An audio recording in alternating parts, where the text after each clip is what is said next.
व्यायाम अभ्यासतानं संगष्टणम कुर्वन्तु नित्या कल्याणकांक्षिणः. संस्कृत मध्ये मी मराठीत सांगतो. जीवन जगत असताना काही गोष्टी एकदाच करायच्या. कोणत्या? लग्न एकदाच करायचं, दुसरे न करावी बाईल, भंड फजिती होईल, बोभाट वेसदारा जाईल. जसं डबल बटन दाबल्यावर मतदान बाद होतं, तसं गडी डबल बोहल्यावर उभा राहिला का समाजातून बाद होतो. महाराज, एका पुरुषा दोघी नारी, पाप बसे त्याची घरी, पाप बसे त्याची घरी.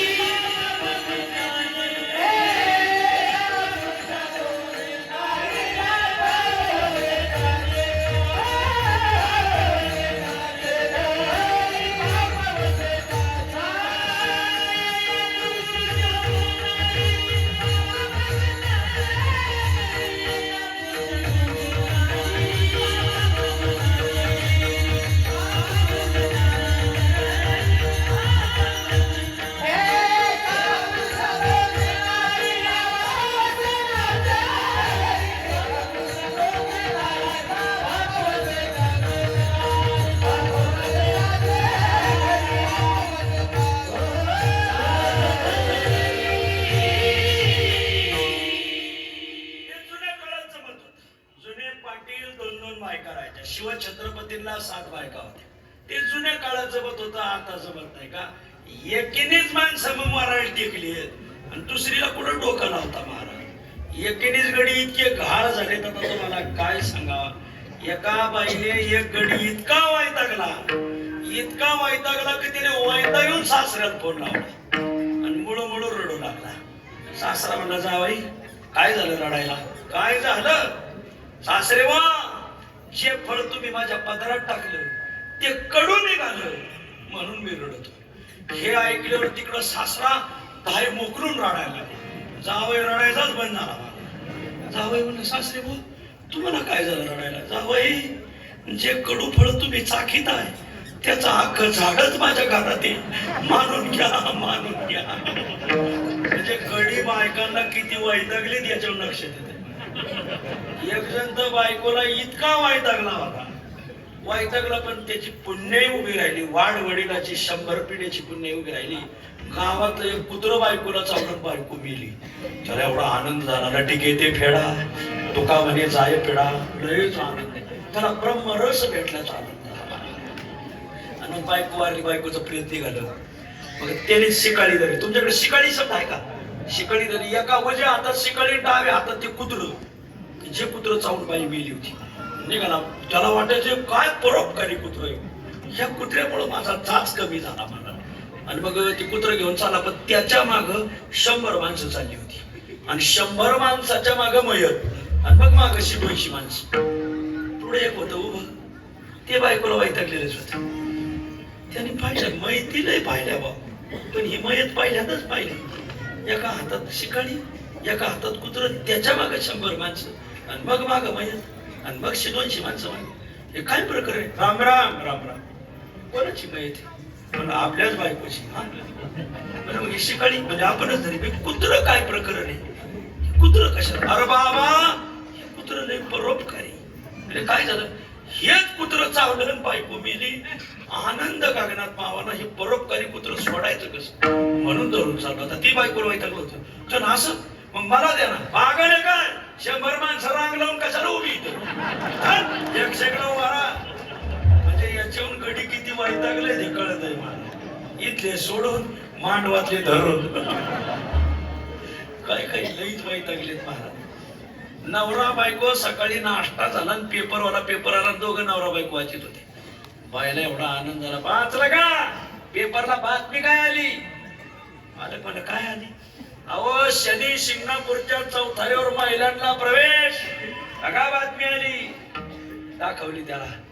त्याने चष्मा काढला, रुमाल घेतला, चष्मा पुसला, डोळे पुसले. ती म्हणजे काय झालं? काय झालं कळत त्या शनीला बी आता 7:30 कशाला म्हणतात ते.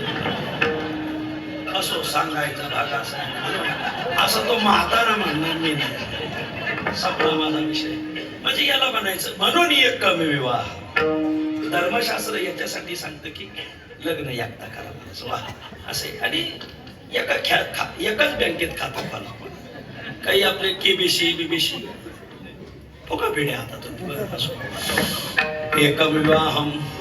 काही गोष्टी जर 3 वर्षानंतर करा. त्रैवार्षिकम कुंभम. आपल्या धर्मशास्त्रामध्ये कुंभमेळा नावाची एक संकल्पना आहे, सध्या चालू आहे. कुंभमेळा कुठं कुठं भरतो? जेव्हा देव आणि दानवांचं समुद्र मंथन झाल्यानंतर अमृत वाटपावून भांडण झालं आणि त्यांच्या त्या धक्काबुक्कीत तो अमृताचा कलश हिसाळल्यानंतर ते अमृत 4 ठिकाणी सांडलंय. मग बरोबर त्या 4 ठिकाणीच कुंभमेळा भरतो आणि ते स्नान केल्यानंतर त्या अमृत स्नानाचं पुण्य लागत नाही. कुंभमेळ्याचं स्नान केल्यानंतर त्याचं आयुष्य वाढत. तुम्ही म्हणा ते मेले कसे? ते ब्रह्मदेवाचे असो. आणि म्हणून कुंभस्नान सांगितलेलं आहे. कुंभस्नान करा 3 वर्षानंतर. वा आली शिवस्त पर्वणी असं म्हटलेलं आहे. पुढचं म्हणू नका, एवढंच कामाचं आहे आपल्या. जीवनात गोष्ट एकदाच करायची त्याला म्हणायचं विवाह. जीवनात 3 वर्षानंतर गोष्टी करायची त्याला म्हणायचं कुंभस्नान. जीवनात काही गोष्टी दरवर्षी करायच्या. कोणत्या? देवक्षेत्र प्रतिवर्षांगमन. देवाची वारी दरवर्षी करायची. पंढरीचा वार वारी चुकोनी हरी,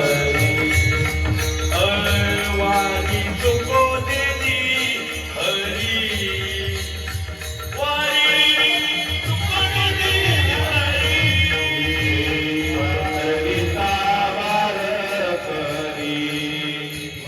वारी चुकोनी हरी,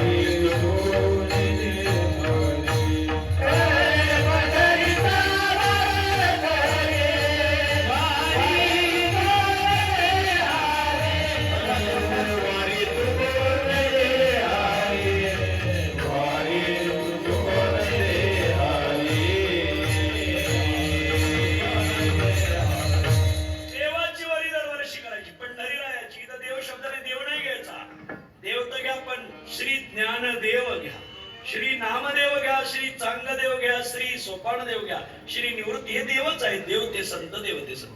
म्हणजे देवाची आणि संतांची वारी दरवर्षी करायची. म्हणून निळा म्हणे जाणोनी संत येती धावत प्रतिवर्षी. मला वाटतंय देसवड्याच्या दिंडीला गेल्या वर्षी का काय 25 वर्ष पूर्ण झाले माऊलीच्या वारीला. महाराज माऊलीच्या वारीला सगळी मंडळी येतात. चांगला दिमाखात कार्यक्रम केला. मला सांगायचे काय, जीवनात काही गोष्टी एकदाच करा. बोला विवाह लग्न. बोला मी तुम्हाला काय पावती भाडा म्हणलो का?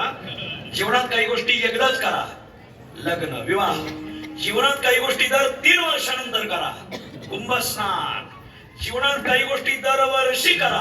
देवाची आणि संतांची वारी. पण जीवनात काही गोष्टी दररोज करा.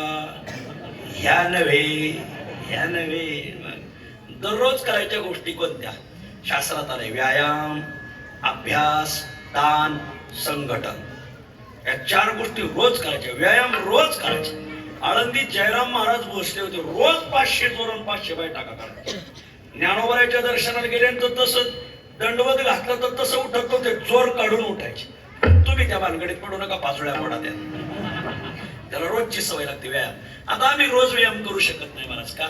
रोज नवीन घरी मुक्काम. तिथं उड्या हाणायला लागले लोक. त्याला काय प्रकरण आहे? त्यापेक्षा नाही आणलेल्या बाया. आणि म्हणून तुम्ही व्यायाम करू शकत नाही. तर तुम्ही व्यायाम रोज केला पाहिजे. बघा तुम्ही जर शहरात राहत असाल, 5व्या मजल्यावर राहत असाल, नंतर जाण्यासाठी लिफ्ट असेल, शिडी असेल, शिडी पायऱ्या असतील तर तुम्ही पायऱ्यानेच गेलं पाहिजे. लिफ्टने नाही गेला. त्याचे गुडघे दुखत येत, अमुक मनके पिनके ते ठीक आहे. आता जुने लोक, आता शेतकऱ्याला तर व्यायामही कमी झालाय. पहिल्या नांगरठी होत्या, सगळे अंग मेहनतीची कामं होती. आता सगळ्या मिशनरी निघाल्या, त्याच्यामुळे शेतकऱ्याचा व्यायाम कमी झालाय मला. पण व्यायाम केला पाहिजे मला. शेत जर 2 किलोमीटर असेल तर पायी गेलं पाहिजे, पायी आलं पाहिजे. व्यायाम माणसाने रोज केला पाहिजे. व्यायाम, दान रोज केलं पाहिजे. बघा, नरदेह पुन्हा नाही मावली, दान करून मारावं. काही काही नाही, फक्त पोरांसाठी कमावलंय. दोन प्रकारची जीवन आहेत, एक वैयक्तिक, एक सामाजिक. एक उमऱ्याच्या आतलं जीवन आहे, एक उमऱ्याच्या बाहेरचं जीवन आहे.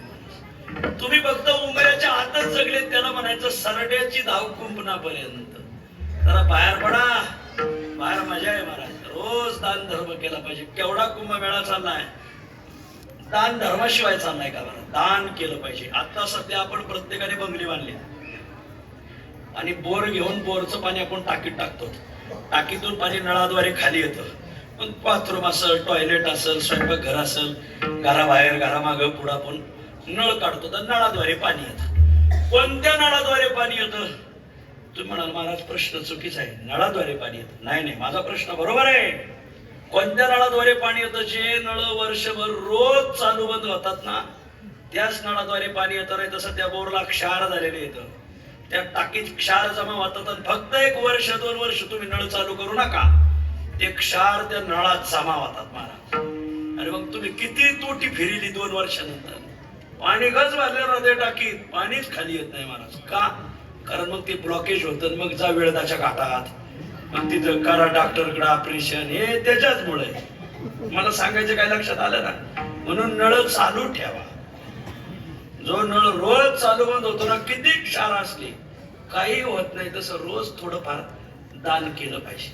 थोडंफार निदान लोकांना चहा तरी पाजला पाहिजे. आणि तुम्ही नका का चहा पाहिजे ना, पण निदान पदरची पिली पाहिजे. बिस्लरी बिस्लरी बिस्लरी बिस्लरी. आपल्या स्वावलंबी व्हा, स्वावलंबी व्हा. असे हरामाचं, याला पंक्ती पठाण म्हणते की जे दुसऱ्याच्यावर टापल्या नाही, स्वावलंबी झाले पाहिजे. आणि म्हणून दान माणसाने रोज केलं पाहिजे. व्यायाम, दानम, अभ्यास, अभ्यास रोज केला पाहिजे. महिला मंडळ, एका बाईला बाळ पोटात असताना त्या बाईने आळंदीमध्ये 9 महिने 9 दिवसात ज्ञानेश्वरीची 108 पारायण केली. काय अभ्यास केला सर? आणि त्या बाळ जन्माला आलं, बाळ 4थीला यंदा, तर 4थीत गेलेल्या बाळाने अख्खी ज्ञानेश्वरी पाठ केली. आता काय म्हणा, अख्खी ज्ञानेश्वरी पाठ केली. काय बाळ काय अभ्यास केला असेल त्या आईने बी, आणि काय अभ्यास असेल त्या बाळाचा. एक बाळ आहे आणखी 9वीला गेलंय ते, तर 9वीत जाईपर्यंत त्याने अख्खी ज्ञानेश्वरी पाठ केली, गाथाही पाठ केल्या ना, आता एकनाथी भागवत पाठ करीत आणलंय मला.